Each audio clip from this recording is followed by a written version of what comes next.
I'm Kyle Reed-Hass. And I'm Jeremy Swanton. And we're Hass and Swanton. Have you ever had a theatrical experience that just moved you so much that you were left like shaking just from how powerful it was, and you knew that when you were watching it that it was going to change your life forever? We had one of those experiences this past week. We were lucky enough to go see the 10th anniversary title of show. It played at, which theater was it? The Broadhurst. The Broadhurst Theater, current home of Anastasia on Broadway. For one night in a Broadway theater 10 years later, original cast. And you don't get that. We're going to tell you why we loved it. Prepare to be inspired. We're doing the best that we can, and we're getting better at it. We're getting better at it. We're getting better at it. Wouldn't you say? We're getting better at it. We're getting better at it. We're getting better at it every day. We're getting better at it. We're getting better at it. We're getting better at it all of the time. We are not at our normal bookshelf tonight. We're in this beautiful bookshelf, transported through the power of technology to Austin, Texas. We got on a plane. Yes. Technology. We are in Austin to visit the lovely Hass family, Mr. and Mrs. Hass. Shout out. My parents. Your parents. Live in Austin. And we're here for South by Southwest. Kyle, do you want to tell us a little bit about the title of the show? Title of show is a musical about its own creation. It's also known as the musical about two guys writing a musical about two guys writing a musical about two guys writing a musical. And as one of the cast members, Susan Blackwell, says, title of show is also known as the musical that eats its own tail. Hunter and Jeff got a notification that NYMF, the New Musical Theater Festival, submissions were 3 weeks away, and they said to themselves, let's write something, and whatever we come up with 3 weeks from now, we'll put in an envelope and we'll send to NYMF just to challenge themselves. And they realized the conversations they're having about writing are more interesting than their actual original ideas, so they just decided to write about themselves, to star in the show themselves. They have a lyric in the show: we'll get together all our friends and exploit all of their talents.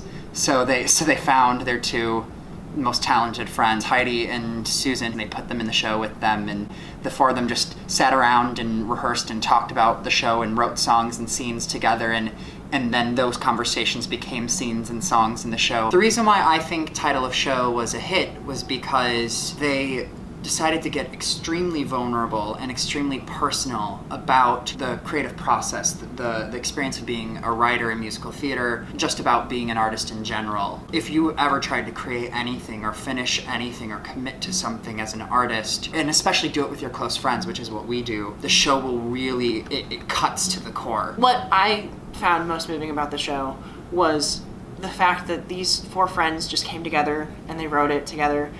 And they've been on such a journey together, from just sending it in and like learning these songs in their living room, and then going to NYMF, and then going off Broadway and at Ars Nova, and then going to Broadway, and then to come back for one night only on this Broadway stage, and to have seen their whole entire journey told through the course of the show, but then also through the 10 years since they premiered on Broadway. It was incredibly moving. We were really lucky. We got to sit second row. Heidi couldn't look at us after a certain point because she decided to just avoid us because we kept crying. And art that we are passionate about, or art that like we're making in our living room, might mean something to someone someday. The heart and soul of the show, the sort of theme stated moment of the show in Act 1 is Susan's song Die Vampire Die, and she sings it when they're all sort of talking about their insecurities about being artists, and she stops and she's like, hey guys, die vampire die. And when she said that line, the whole crowd started screaming and applauding for like,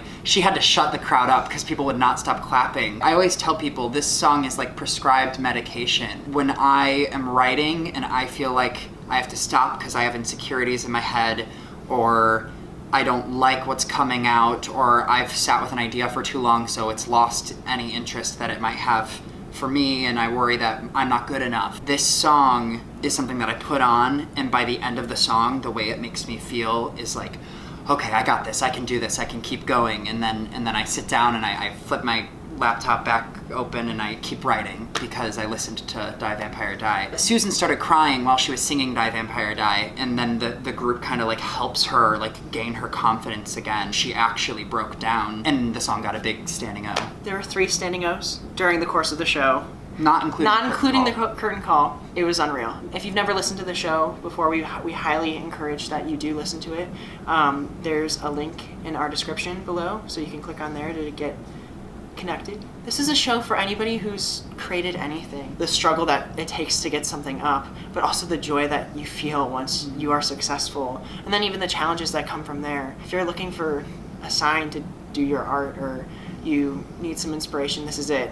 Go create, be bold, and just embrace your art and embrace yourself. There's this beautiful song in the show called Nine People's Favorite Thing. It says, I'd rather be 9 people's favorite thing than 100 people's 9th favorite thing. I would much rather have someone listen to the things that I've created and just love it so much than be something that a billion people like, but don't love in the same way. I hope that lesson carries on to you, our subscribers today.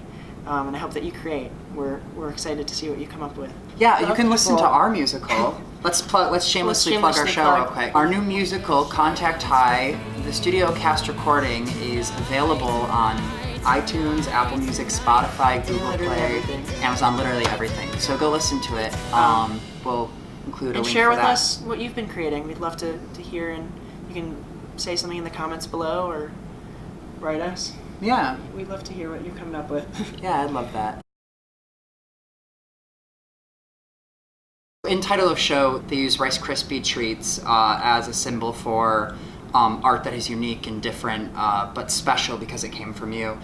And I got Rice Krispie treats, and I got the entire original cast to sign my Rice Krispie treats except Heidi. I asked Susan Blackwell, can you forge Heidi's signature? And she was like, of course I can. Do you want me to, or do you want to go see something rotten and get her signature in person? And I said, I'll do that, and then I never saw it.